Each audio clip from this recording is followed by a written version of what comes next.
to deal with my relationship with DeeAnn.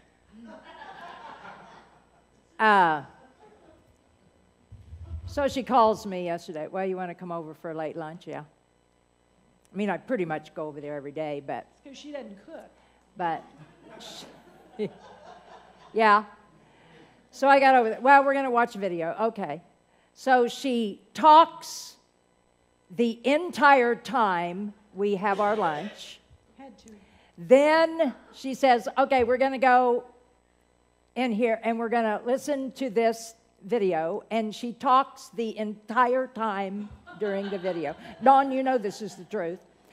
And then I said, well, let's go for a walk. Okay. And she talked the entire time. And then when we got home, I said, well, I have something I want you to listen. So anyway, we get on our computer and we find this deal and we listen to a little bit of it. And by now, I don't know, it's like 6 or 6:30 or something. And she says, okay, I'm tired of talking now. You have to go. But that wasn't the end of it. Then and we all know I get up like way early on Sunday morning, so I go to bed way early, but it's like, I don't know, it's like 9 o'clock, and she calls. Still excited. And I can see on the caller ID it's her, and so I'm trying to decide.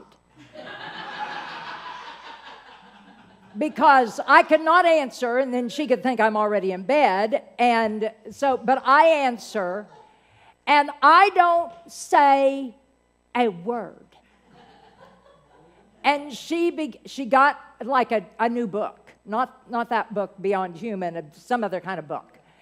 And she reads, but I can't really even understand her because she is laughing the entire time and talking about the first great awakening and some things that happened to various different people during that time. So okay, I just no, oh, I do. Yes, DeeAnn, I shouldn't even have brought this up. They want to know. They want to know. This is so quick. You can't believe how quick this is going to be.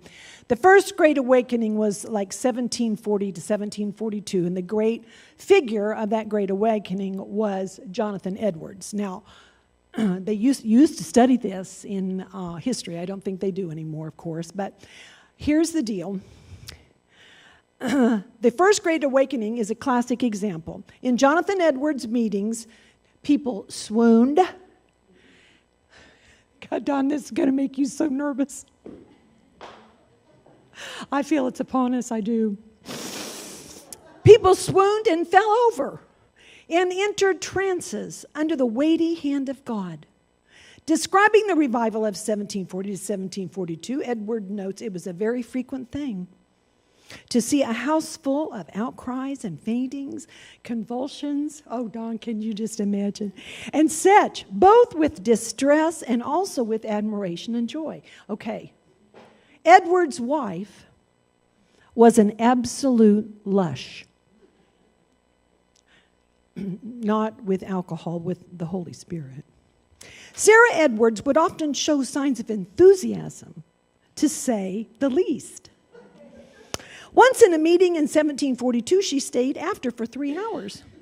While her bodily strength was overcome, and she was so full of joy and thankfulness that she conversed with those who were with her in a very earnest manner.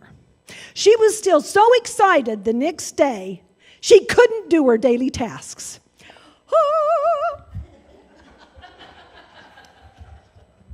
During this, I know you. But this is where we're going, Margie. See, this is what I had last night at 9 o'clock. Housekeeper! During the sermon, she sank to the floor. People, now this is the preacher's wife. Donna, be like you. I'm the preacher. Be like you, falling off the chair. Like a drunk. People had to pull her back into the chair while earnestly she shared with them her sense of God's wonderful grace towards her in redeeming her from hell. She talked all the time. Just say it. Now, this is my favorite part. During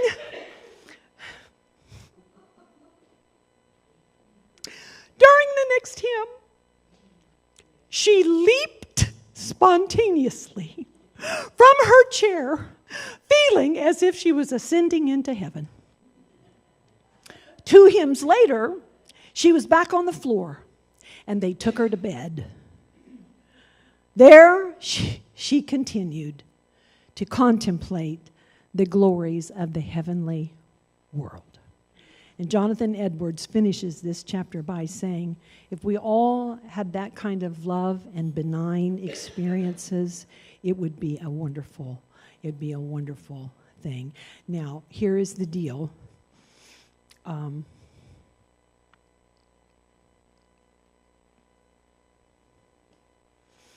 We have, in our lifetime, we've been seeing parts of revivals, whether it was in Lakeland or Toronto or different places where they're just, we would have judged it as, well, pretty disrespectful and or out of control or not decent and in order.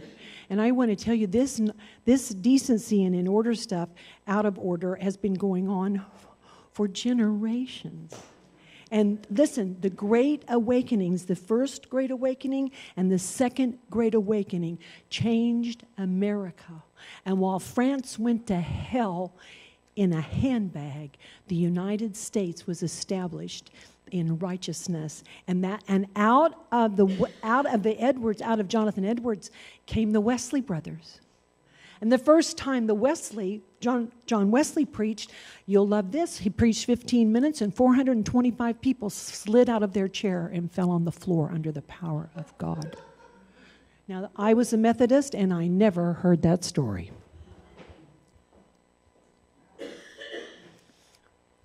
Now, you can fix it now. Put your mic up. Yeah.